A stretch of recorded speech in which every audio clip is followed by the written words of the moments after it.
Bismillahirrahmanirrahim. Assalamualaikum warahmatullahi taala wabarakatuh. Uh, Jumpa lagi kita hari ni.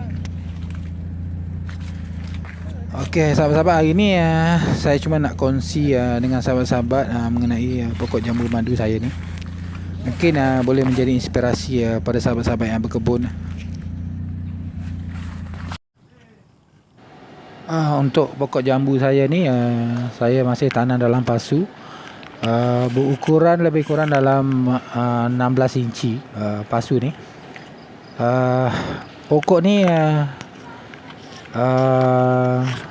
sudah mula mengeluarkan hasil, alhamdulillah. Walaupun saya hanya tanam dalam pasu, tapi pokok ni tetap berbuah. Dengan hasil penjagaan dan pembajaan yang betul, insya-Allah kita akan mendapatkan hasil. Untuk penjagaan pokok yang kita tanam ni, kita seharusnya memangkas ataupun memotong tunas-tunas air ataupun tunas-tunas liar supaya pokok kita tu nampak bersih ataupun kemas. Sebagai contoh, pokok jambu madu saya ni, kesemua dahan-dahan liar ataupun tunas-tunas air saya potong. Saya cuma tinggal batang-batang ataupun dahan-dahan yang besar saja yang saya fikir layak untuk menghasilkan buah. Jadi dahan-dahan yang tunas-tunas liar tu saya akan potong. Jadi pokok tu akan nampak bersih dan kemas lah. Bila pokok tu bersih dan kemas, jadi kita boleh mengurangkan daripada penyakit pokok tu sendirilah. Macam ulat-ulat ke ataupun kumbang-kumbang pengorek batang ke. Jadi apabila pokok ni nampak bersih, kemas, jadi dapat mengelakkan daripada serangan penyakit lah. Jadi untuk pemangkasan ni bukan hanya khusus untuk pokok yang kita tanam dalam pasu sahaja. Jadi apa-apa pokok yang kita tanam walaupun di atas tanah, kita wajib membuat pemangkasan. Contoh kalau kita tanam pokok nangka, madu ke, pokok cempedak ke, pokok jambu batu ataupun mangga, kita wajib buat pemangkasan tunas-tunas liar. Jadi dengan ini kita dapat menjimatkan baja lah. Kalau tanpa pemangkasan ni, kemungkinan pokok tak akan lambat berbuah. Ini salah satu kebaikan pemangkasan. Apabila kita buat pemangkasan, jadi pokok ni akan cepat terangsang untuk menghasilkan buah.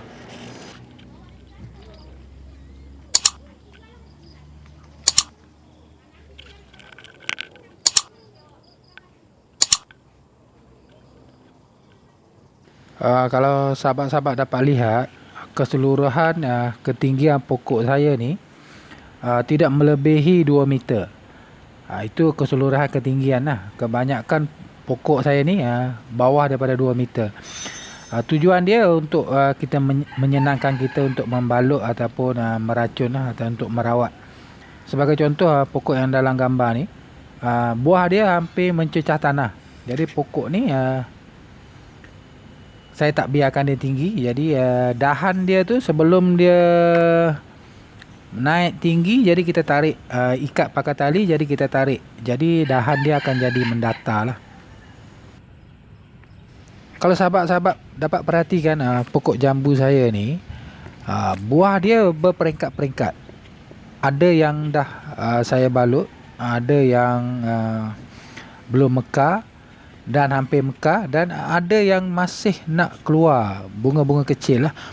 Ni hasil daripada pemangkasan, pembajaan dan penyiraman yang betul. Jadi pokok ni akan sentiasa berbuah. Dia tak akan berhenti berbuah. Jadi pokok ni tak akan bermusim. Kalau kita tengok yang kebiasaan orang tanam kampung-kampung tu, dia akan berbuah mengikut musim.